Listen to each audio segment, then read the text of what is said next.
The time period of the late 1700s through the early 1900s is known as the Industrial Revolution. New inventions and advancements in technology brought changes in the standard of living, communication, production, and travel of those around the world. We've all heard about the famous Wright brothers, Orville and Wilbur. They built the world's first successful flying machine, or airplane, in 1903. But did you know that it still took many years to develop passenger airplanes like the ones that we see today? It's true. That is why dirigibles or airships were used in the early 1900s for travel across the Atlantic Ocean.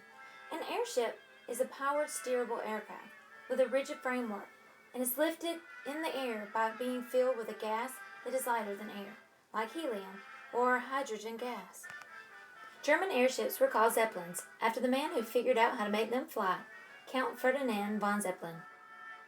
After World War I, airships were used to provide commercial flights.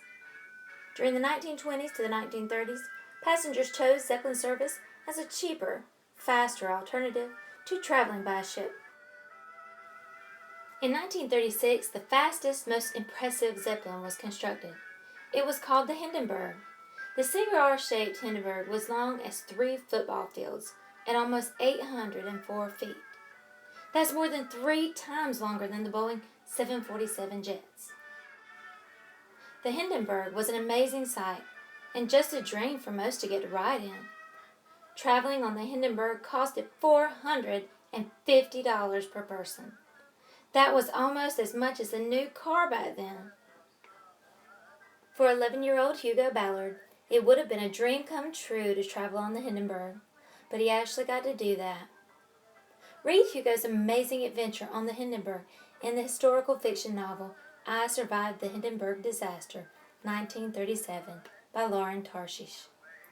It's part of the New York Times best-selling series list.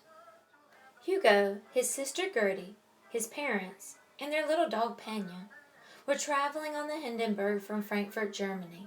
You see, they needed to get back to New York City very quickly. Hugo's family had been in Kenya, East Africa, for the past year.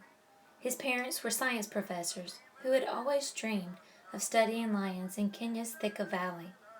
When they finally got their chance, the whole family went on the adventure. But 6 months ago, Gertie got very sick, and one day she was fine, and the next she could barely move. She was burning up with fever. After months of not getting better, they found that Gertie had a bad case of malaria, a disease carried by mosquitoes. Malaria was very dangerous for children. Just 2 weeks ago, Hugo's family traveled to Germany to see a famous expert in children's diseases. He could not help Gertie. The expert told them about a new medicine that a team of doctors had in New York City. He warned Hugo's father to get Gertie back there quickly because they were running out of time. So that's why they set sail on the huge Hindenburg on May 3rd, 1937.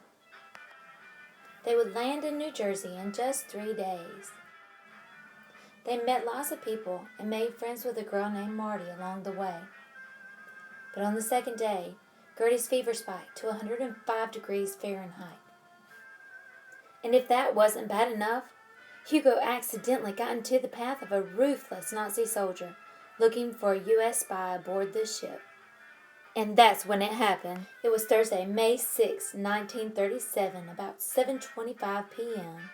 The Hindenburg was getting ready to land in Lakehurst, New Jersey. The greatest flying machine ever built would burst into flames and crash to the ground in just seconds. As the Hindenburg goes down and people and things fly all around, what will Hugo do? How will he ever find his parents? And how will he get to his little sister and Pena? Will he even make it out of this alive? And if they do survive, will it be in time to save his sister's life? Find out by reading this action-packed adventure. I Survived the Hindenburg Disaster, 1937.